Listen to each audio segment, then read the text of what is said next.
नमस्कार दोस्तों, मैं अमन स्वागत करता हूं आपके अपने यूट्यूब चैनल एजुकेशन हब पे। यह बिहार शिक्षक भर्ती के जीके जीएस का दूसरा क्लास है, जो कि आपके एग्जाम के लिए जो 40 नंबर है और साथ ही साथ जो आपके ज्योग्राफी का पोर्शन है, भूगोल का पोर्शन है, उसके लिए काफ़ी हेल्पफुल होगा। तो उम्मीद करता हूँ कि आप इस वीडियो को पूरा देखेंगे और अभी भी अगर आपने चैनल को सब्सक्राइब नहीं किया तो चैनल को सब्सक्राइब अवश्य कर लें। और इस पीडीएफ के लिए आप हमारे टेलीग्राम से जुड़ सकते हैं, जिसका लिंक वीडियो के डिस्क्रिप्शन में दिया हुआ है। तो चलिए बढ़ते हैं यहाँ पर क्वेश्चन आंसर की तरफ। तो पहला क्वेश्चन पूछा गया है कि जूट के उत्पादन में बिहार का कौन सा जिला अग्रणी है? किशनगंज, पूर्णिया, अररिया या कटिहार? तो यहाँ पर अगर बात किया है कि जूट के उत्पादन में बिहार का जो है पूर्णिया जिला अग्रसर है, तो सही आंसर होता है बी। अन्य की अगर बात करें तो जूट को जो होता है सुनहरा रेशा या सोने का रेशा या गोल्डन फाइबर के नाम से भी जाना जाता है। और यहाँ पे अगर बात किया जाए कि भारत जो है विश्व में 35% जो होता है जूट का पूरे भारत की अगर बात की जाए तो विश्व का 35% जूट के सामानों का निर्माण करता है।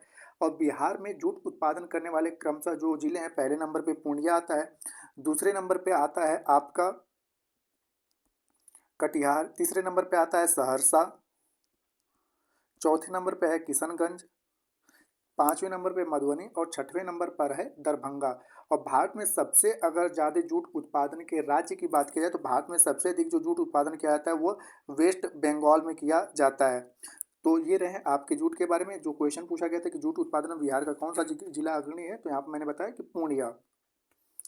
अगला क्वेश्चन है कि बिहार में लगभग कितने क्षेत्र पर कृषि कार्य होता है? 80% पे, 86% पे, 60% पे या 65% क्षेत्र पर कृषि होता है? तो यहाँ पे देखा जाए तो बिहार के लगभग 60% यानी कि 60% जो होता है क्षेत्र पर खेती किया जाता है, तो सही आंसर होता है सी। अन्य की अगर बात किया जाए यहाँ पर तो बिहार न केवल कृषि प्रधान राज्य बल्कि बिहार में जो है कृषि राज्य के अधिकांश जनसंख्या जो है उनकी जीवन शैली, यानी कि बिहार में ज़्यादातर जो जीवन यापन लोग करते हैं वह कृषि आधारित कार्यों पर ही करते हैं। राज्य की जनसंख्या का लगभग 89% जीवन जो है वह कृषि कार्य पर निर्भर करता है। और जिसमें कि राज्य की लगभग 80% जो जनसंख्या है वह कृषि कार्य से ही अपना जीविकापार्जन करती है। भारत के जीडीपी में कृषि का योगदान की अगर बात किया जाए तो भारत की जीडीपी का कृषि में योगदान 2021 और 22 के आंकड़ों के अनुसार जो था वह 18.8% रहा। कृषि क्षेत्र में भारत जो होता है 46% जो होता है रोजगार सृजन करता है। और भारत के अगर पूरे भारत की अगर बात किया जाए तो भारत के 43% भूभाग पर मैदान का विस्तार पाया जाता है। तो ये सारे अन्य अपडेट रहे, फिर से आपको रिपीट करता हूँ कि बिहार के लगभग 60% भूभाग पर क्या होता है, कृषि कार्य किया जाता है। और राज्य की जनसंख्या का 89% भाग ग्रामीण क्षेत्र में जो होता है निवास करता है। ठीक है, 89% भाग क्या होता है कि ग्रामीण क्षेत्र में निवास करता है और 80% जनसंख्या जो होती है वह कृषि कार्य में संलग्न है। ये बातें बिहार की है। आगे की बात क्या है कि 2021 और 22 की अगर जीडीपी देखा जाए पूरे भारत की, तो उसमें 18.8% जो योगदान रहा कृषि का रहा। और भारत का जो है 43% जो भाग है, यहाँ पे गलती से 46 है कि भारत का जो 43% भूभाग है वह मैदान से, ठीक है, संरक्षित है। अगला क्वेश्चन है कि श्वेत क्रांति का संबंध किस क्षेत्र से है? दूध से है, अंडा से है, रेशम से है या मछली से है? तो श्वेत क्रांति का जो संबंध है वह दूध से है, तो सही आंसर होता है आपका ए। अब यहाँ पे दूध के उत्पादन में तीव्र वृद्धि क्या कहलाता है? श्वेत क्रांति कहलाता है। भारत में ऑपरेशन फ्लड की जो शुरुआत की गई थी साल 1970 में, श्वेत क्रांति के लिए ऑपरेशन फ्लड की शुरुआत की गई थी। और श्वेत क्रांति के जो जनक हैं वह वर्गीज कुरियन है, वर्गीज कुरियन को श्वेत क्रांति का जनक कहा जाता है। और ऑपरेशन फ्लड विश्व का सबसे बड़ा समन्वित डेयरी विकास कार्यक्रम है, जो कि 1970 में राष्ट्रीय डेयरी विकास बोर्ड ने प्रारंभ किया था। तो अगर आपसे पूछा जाए कि ऑपरेशन फ्लड की शुरुआत किसने किया था, तो राष्ट्रीय डेयरी विकास बोर्ड ने इसकी शुरुआत की थी, यानी कि एनडीडीबी के द्वारा इसकी शुरुआत की गई थी। अगला क्वेश्चन है कि सतलज, चिनाब और रावी निम्न में से किसकी सहायक नदियां हैं? ब्रह्मपुत्र की, गंगा की, सिंधु की या कावेरी की? तो यहाँ पे सतलज, चिनाब और रावी जो है वह ब्रह्मपुत्र जो आपके सिंधु की सहायक नदियां हैं।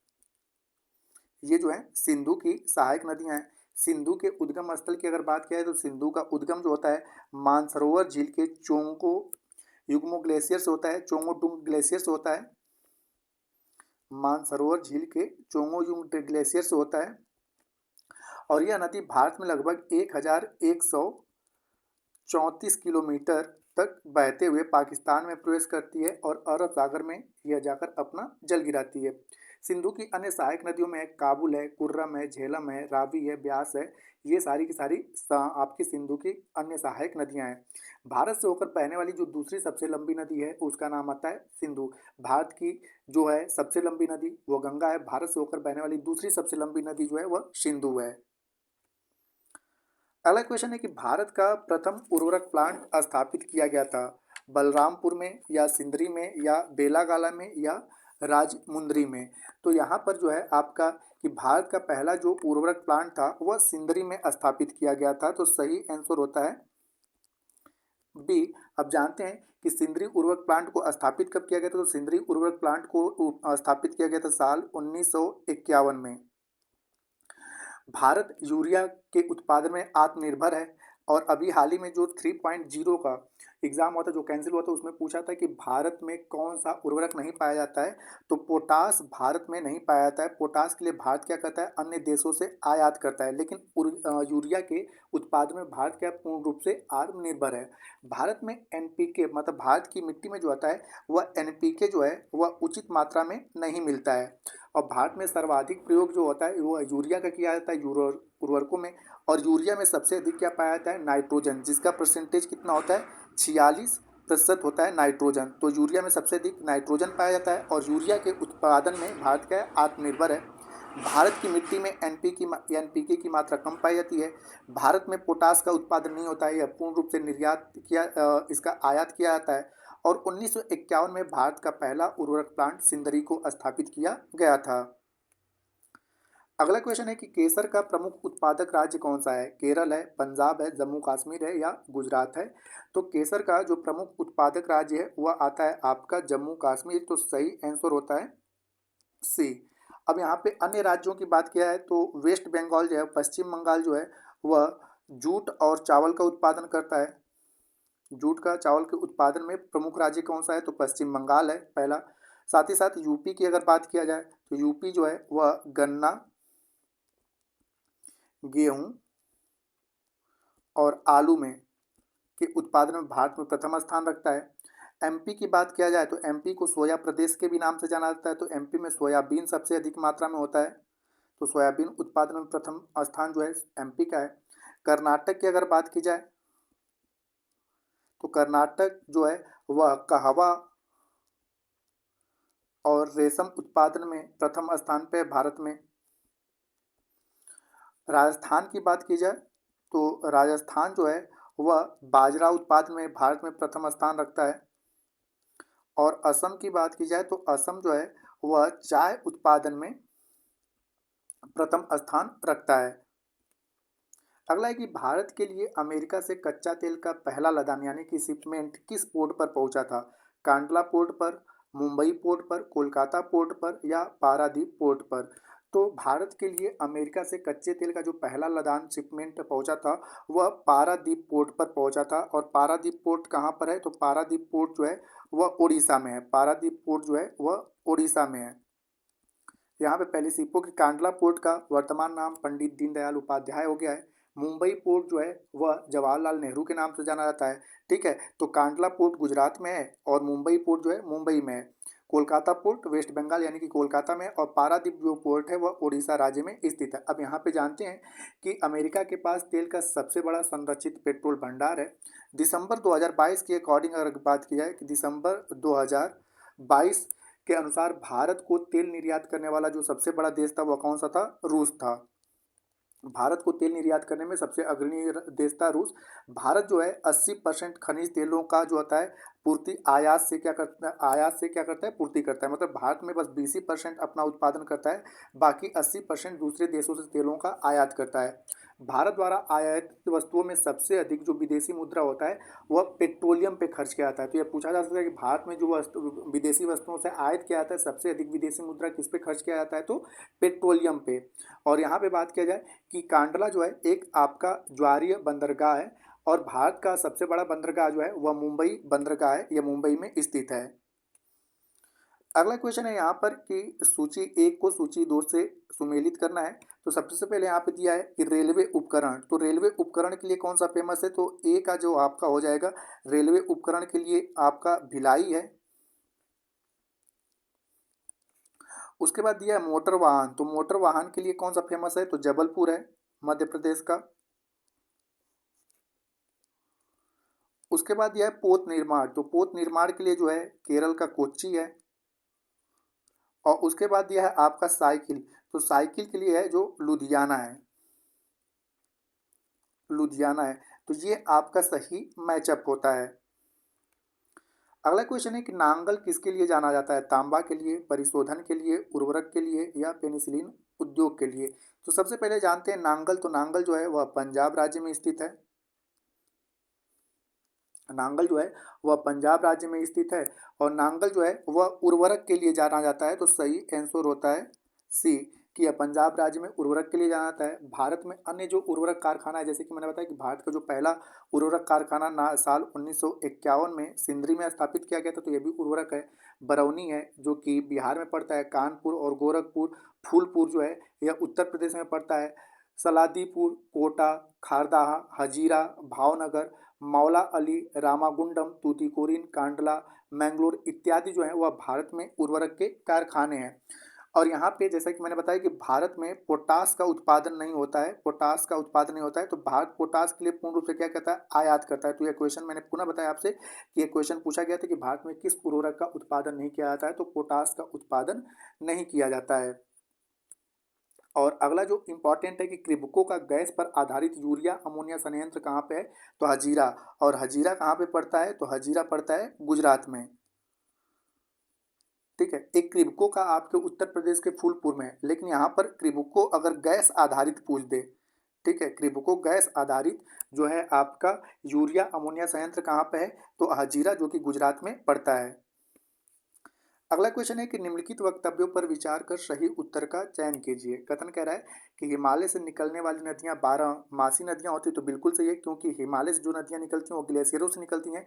और ग्लेशियर में हमेशा क्या होता है कि या ठंडी हो या गर्मी हो, इनके जरिए क्या होता है कि पानी नदियों को मिलता रहता है। और दूसरा कह रहा है कि हिमालयी नदियों का उद्गम स्रोत हिमानियों में स्थित है, तो हिमानी मतलब ग्लेशियर होता है। तो दोनों के दोनों आपके कथन सही है, तो हम कह सकते हैं ए और आर दोनों सही है, और आर ए की सही पुष्टि करता है। तो सही आंसर होता है आपका ए, क्योंकि हिमालय की जो नदियां 12 मासी इसलिए क्योंकि यह ग्लेशियरों से निकलती हैं, और ग्लेशियरों के जरिए, ठीक है, इनके नदियों में 12 महीने जल का स्रोत बना होता है। और जितनी भी हिमालयी नदियां हैं उनका उद्गम स्रोत क्या है, आपका हिमानी है। जैसे कि गंगा का गंगोत्री है, ठीक है, माँ सिंधु का जो है सिंधु, सतलज, और ब्रह्मपुत्र का जो है मानसरोवर झील है। तो ये सारी की सारी आपकी क्या है, 12 मासी नदियां हैं, और इन सभी के स्रोत क्या है, आपकी हिमानियां हैं। अगला है कि भारत के किस राज्य में सर्वाधिक सिंचाई ट्यूबवेल द्वारा की जाती है, मध्य प्रदेश में, बिहार में, उत्तर प्रदेश में या राजस्थान में। तो यहाँ पे होता है कि भारत में जो सर्वाधिक सिंचाई ट्यूबवेल के द्वारा की जाती है, उसमें आपका सही आंसर होता है सी कि उत्तर प्रदेश में सबसे अधिक जो सिंचाई होती है वह ट्यूबवेल के द्वारा की जाती है। ट्यूबवेल यानी कि नलकूप, ठीक है, तो ट्यूबवेल दे दे या नलकूप दे दे, ठीक है। तो सबसे अधिक सिंचाई किस राज्य में होती है, तो आपके उत्तर प्रदेश राज्य में होती है। और सबसे अधिक अगर तालाब से सिंचाई की बात किया जाए तो तिरुचिरापल्ली है। तिरु तिरुचिरापल्ली जो है, यहाँ पर सबसे अधिक तालाब से सिंचाई होती है। और भारत में नलकूप और कुओं के द्वारा लगभग 60% भूमि क्या होती है, सिंचित होती है। अगर आपसे पूछते हैं कि भारत में नलकूप और कुओं के द्वारा कितने प्रतिशत भूमि सिंचित होती है, तो 60%। नहर के द्वारा अगर बात किया जाए तो नहर के द्वारा कुल होता है 29% भूमि जो होता है वह नहर के द्वारा सिंचित होता है। और तालाब से जो होता है वह 11% भूमि जो होता है वह तालाब के द्वारा सिंचित हो जाता है। भारत में सर्वाधिक सिंचित भूमि का प्रतिशत पंजाब के राज्य में है। तो अगर आपसे पूछा जाए कि भारत में सबसे अधिक सिंचित भूमि किस राज्य का है, तो पंजाब का है। लगभग 98% भाग जो होता है वह सिंचित है, इसलिए सबसे अधिक जो उपयोगी भूमि है किस राज्य के पास है, पंजाब के पास। और भारत में सबसे अधिक अनुपयोगी भूमि किस राज्य के पास है, तो राजस्थान के पास, क्योंकि राजस्थान में थार डेजर्ट होने के कारण यहाँ पर की भूमि को हम न सिंचाई कर सकते हैं न खेती कार्य में यूज कर सकते हैं। लेकिन सबसे अधिक उपयोगी भूमि किस राज्य के पास है? तो पंजाब राज्य के पास है और यहाँ पर सबसे अधिक सिंचाई होती है। नलकूप के द्वारा सिंचाई कितना होती है? 60%, नहर के द्वारा 29%, तालाब के द्वारा 11%। और सबसे अधिक ट्यूबवेल के द्वारा सिंचाई किस राज्य में होती है? तो उत्तर प्रदेश में होती है। अगला है कि ब्रह्मपुत्र नदी अपने स्रोत से लेकर डेल्टा तक गुजरती है। तो अब यहाँ पे देशों का नाम दिया गया है। तो ब्रह्मपुत्र नदी जो है वह अपने स्रोत से लेकर डेल्टा तक जो होता है, सबसे पहले चीन, तो चीन कह लें या तिब्बत कह लें एक ही है, क्योंकि चीन ने तिब्बत को अधिग्रहण कर रखा है। तो चीन के बाद यह कहाँ पे आती है? भारत में आती है। भारत के बाद यह बांग्लादेश में प्रवेश करती है। बांग्लादेश में प्रवेश करती है। चीन में इसे, चीन या तिब्बत में ब्रह्मपुत्र को सांगपो के नाम से जाना जाता है। और मैंने आपको बताया कि ब्रह्मपुत्र नदी जो होता है वह आपके मानसरोवर के चोमयांगडुंग ग्लेशियर से निकलता है। और तिब्बत में या चीन कह ले, जिसका अधिग्रहण चीन ने किया है, तो वहाँ पर इसे सांगपो के नाम से, और असम में, भारत के असम में सांगपो को ब्रह्मपुत्र के नाम से जाना जाता है। ब्रह्मपुत्र नदी को अरुणाचल में दिहांग के नाम से जाना जाता है। अरुणाचल प्रदेश में दिहांग के नाम से जाना जाता है।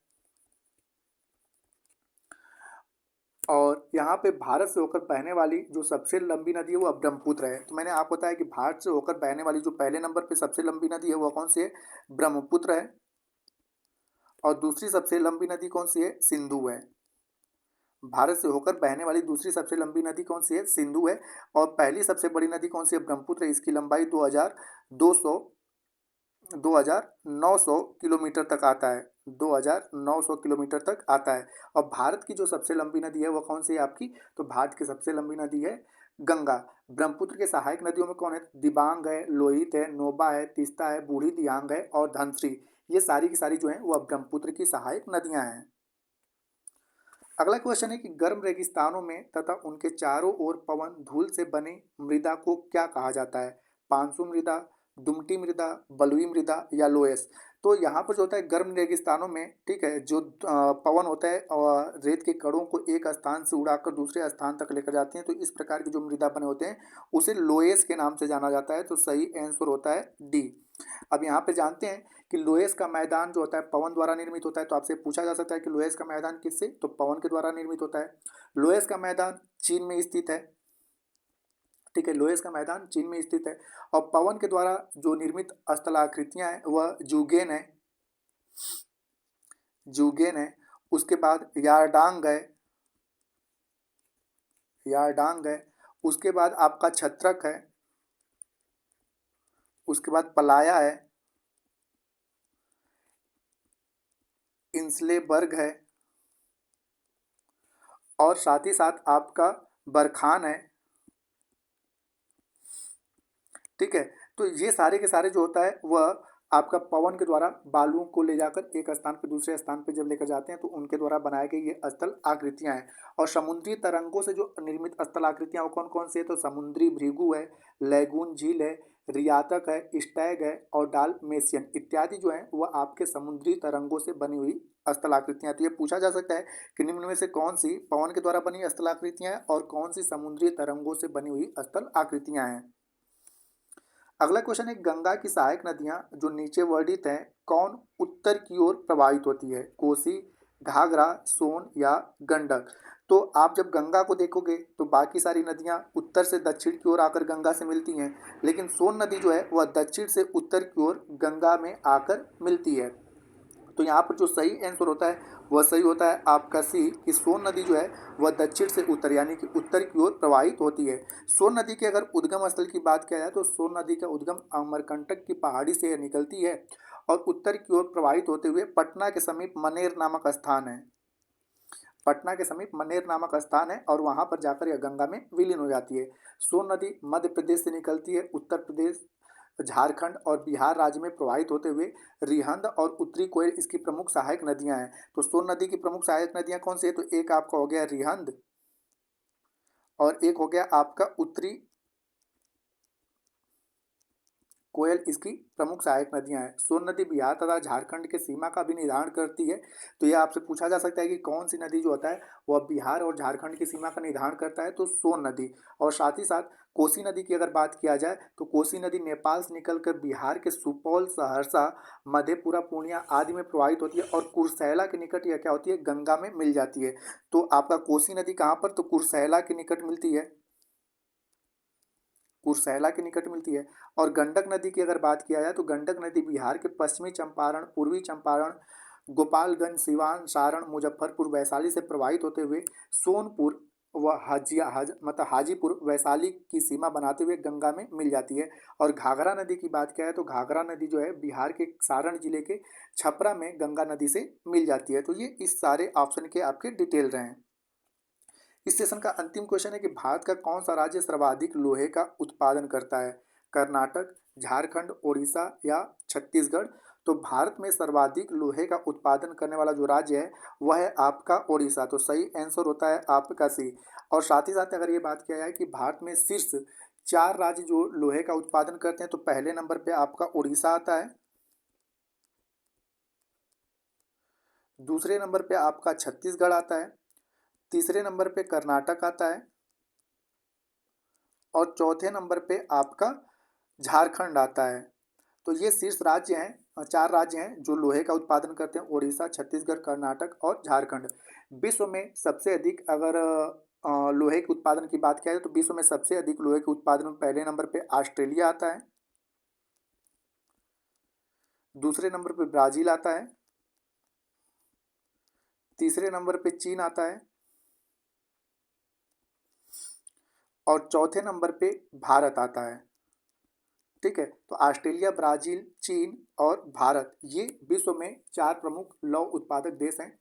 देश का सबसे पहला जो बड़े पैमाने पर कारखाना लोहे का स्थापित किया गया था 1907 में। 1907 में तत्कालीन बिहार राज्य जो कि आज का झारखंड है उसके स्वर्णरेखा नदी के किनारे साकची नामक स्थान पे जमशेदजी टाटा के द्वारा किया गया था, पहला स्टील प्लांट की स्थापना किया गया था। और देश का पहला जो इस्पात कारखाना 1874 में बरकार नदी पर किया गया था। बरकार किसकी सहायक नदी है, दामोदर की सहायक नदी है। तो 1874 में बरकार नदी पर देश का पहला लौह इस्पात कारखाना खोला गया था, लेकिन अस्थायी रूप से कब खोला गया था, तो साल 1907 में। इसी का नाम क्या है, टिस्को है, Tata steel plant. Tata steel plant है जो कि जमशेदजी टाटा के द्वारा खोला गया था। अब आगे की बात किया जाए तो यहाँ पे जो होता है कि देश का, जैसे मैंने बताया कि पहला जो स्टील प्लांट है लौह इस्पात कारखाना 1874 में बरकार नदी के किनारे कुल्टी कुल्टी नामक स्थान पर बंगाल आयरन वर्क्स के नाम से खोला गया था। ठीक है, बंगाल आयरन वर्क्स के नाम से खोला गया था। तो अगर आपसे पूछा जाए कि पहला कब खोला गया था तो 1874 में लोहे का कारखाना कुल्टी नामक स्थान पे खोला गया था। ठीक है, और ये कहाँ पे पड़ता है, तो आपका वेस्ट बंगाल में। ठीक है, वेस्ट बंगाल में, और इसका नाम भी रखा गया था बंगाल आयरन वर्क्स। लेकिन एक अस्थायी रूप से कारखाना कब खोला गया था, तो 1907 में टिस्को नामक, जमशेदजी टाटा के द्वारा टिस्को के नाम से खोला गया था, स्वर्णरेखा नदी के किनारे। तो ये रहे आपके इस क्वेश्चन के डिटेल। तो उम्मीद करता हूँ कि दोस्तों आपको यह वीडियो पसंद आया होगा। वीडियो पसंद आया तो वीडियो को लाइक करें, कमेंट करें तथा अपने दोस्तों के साथ शेयर करें। और चैनल पर नए हैं तो चैनल को सब्सक्राइब अवश्य करें। और इस पीडीएफ के लिए आप हमारे टेलीग्राम से जुड़ सकते हैं जिसका लिंक वीडियो के डिस्क्रिप्शन में दिया हुआ है। तो वीडियो के अंत तक बने रहने के लिए धन्यवाद। मिलते हैं जल्दी नेक्स्ट वीडियो में।